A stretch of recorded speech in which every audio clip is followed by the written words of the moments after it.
महाराष्ट्रातील 3.5 शक्तिपीठांना जोडणाऱ्या शक्तिपीठ महामार्ग प्रकल्पाला राज्यभरातून मोठा विरोध होत आहे आणि शक्तिपीठ महामार्ग हा केंद्रस्थानी देखील आहे। शेतकरी, स्थानिक नागरिक आणि जिल्हा स्तरावरील अडचणींना सामोरे जात राज्य सरकारने महामार्गाच्या आराखड्यात बदल करून प्रकल्प अधिक व्यापक बनवला आहे।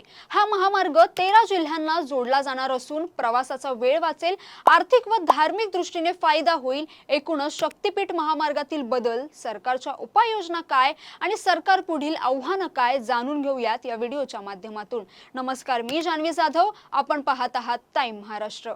महाराष्ट्रातील 3.5 शक्तिपीठांना जोडणाऱ्या शक्तिपीठ महामार्गाला कोल्हापूर जिल्ह्यात प्रचंड विरोधाचा सामना करावा लागला। स्थानिक शेतकरी आणि नागरिकांच्या आंदोलनानंतर या महामार्गाच्या आराखड्यात बदल करण्यात आले आहेत। सिंधुदुर्ग, कोल्हापूर, धाराशिव आणि नांदेडमध्ये प्रस्तावित महामार्गात बदल करण्यात आला असून हा महामार्ग आता सातारा जिल्ह्यातूनही जाणार आहे। त्यामुळे सातारा जिल्हा देखील जोडण्यात आल्याने हा महामार्ग 12 ऐवजी 13 जिल्ह्यातून जाणार आहे। या बदलांमुळे महामार्गाच्या खर्चात देखील वाढ झाली आहे। सातारा जिल्ह्यातून देखील हा महामार्ग जाणार असल्याने प्रकल्पाचा खर्च 86,000 कोटींवरून 1,01,000 कोटींवर पोहोचला आहे। शक्तिपीठ महामार्गाला कोल्हापुरात झालेला विरोध लक्षात घेऊन 2024 विधानसभा निवडणुकीच्या तोंडावर राज्य सरकारने महामार्ग प्रकल्पात बदल करण्याचे आश्वासन दिले होते। यानुसार महाराष्ट्र राज्य रस्ते विकास महामंडळाने भूसंपादनासाठी विरोध असलेल्या कोल्हापुरातील कागल आणि हातकणंगले तालुक्याचा मोठा भाग हा महामार्गातून वगळला। याचबरोबर सिंधुदुर्ग, कोल्हापूर, धाराशिव आणि नांदेडमध्येही शक्तिपीठ महामार्गाच्या आखणीत बदल करण्यात आले आहेत।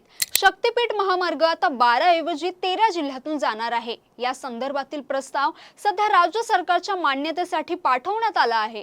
तसेच सार्वजनिक बांधकाम विभागाकडून या प्रस्तावाची सखोल तपासणीही केली जात आहे, जेणेकरून महामार्गाच्या आखणी संदर्भातील सर्व नियम आणि प्रक्रिया पूर्णपणे पारदर्शक राहतील। मुंबई पुणे द्रुतगती मार्ग समृद्धी महामार्गाप्रमाणे शक्तिपीठ महामार्ग ही प्रवेश नियंत्रण शीघ्र संचार महामार्गात जोडत असल्याने या महामार्गावरून वेगवान प्रवासामुळे वेळेची बचत होणार आहे आणि यामुळे कुठेतरी नागरिकांना दिलासा मिळणार आहे।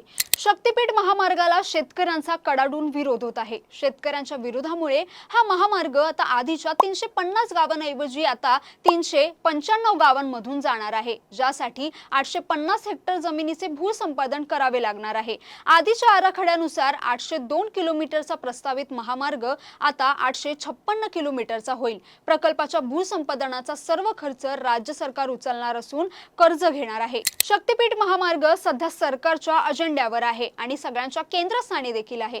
मुख्यमंत्री देवेंद्र फडणवीसांचा समृद्धी महामार्ग आणि शक्तिपीठ महामार्ग असे हे 2 ड्रीम प्रोजेक्ट आहेत। यापैकी समृद्धी महामार्गावरून गाड्या धावू लागल्या आहेत। शक्तिपीठ महामार्गाच्या कामाला देखील गती मिळाली आहे। शक्तिपीठ महामार्ग केवळ एक रस्त्याचा प्रकल्प नसून महाराष्ट्राच्या विकासाचे प्रतीक मानले जात आहे। या महामार्गामुळे केवळ प्रवासाचा वेळ कमी होणार नाही, तर राज्यातील 12 जिल्ह्यांमध्ये आर्थिक, पर्यटन आणि धार्मिक दृष्टीने नवीन संधी निर्माण होतील। शेतकऱ्यांच्या आणि स्थानिक नागरिकांच्या विरोधामुळे आलेल्या या अडचणींवर उपाययोजना करून राज्य सरकारने हा प्रकल्प पुन्हा आराखड्यात समाविष्ट केला आहे। तर शेतकऱ्यांच्या विरोधामुळे शक्तिपीठ महामार्ग हा सरकार पुढे एक नवं आव्हानच आहे। पुढे शक्तिपीठ महामार्गाला कोणतं वळण येतं हे मात्र पाहणं महत्त्वाचं आहे। तर तुम्हाला याबद्दल काय वाटतं? तुम्हाला हा व्हिडिओ कसा वाटला आम्हाला नक्की कमेंट करून सांगा आणि अशाच व्हिडिओसाठी टाइम महाराष्ट्र फॉलो आणि चॅनलला सबस्क्राइब करायला विसरू नका। धन्यवाद।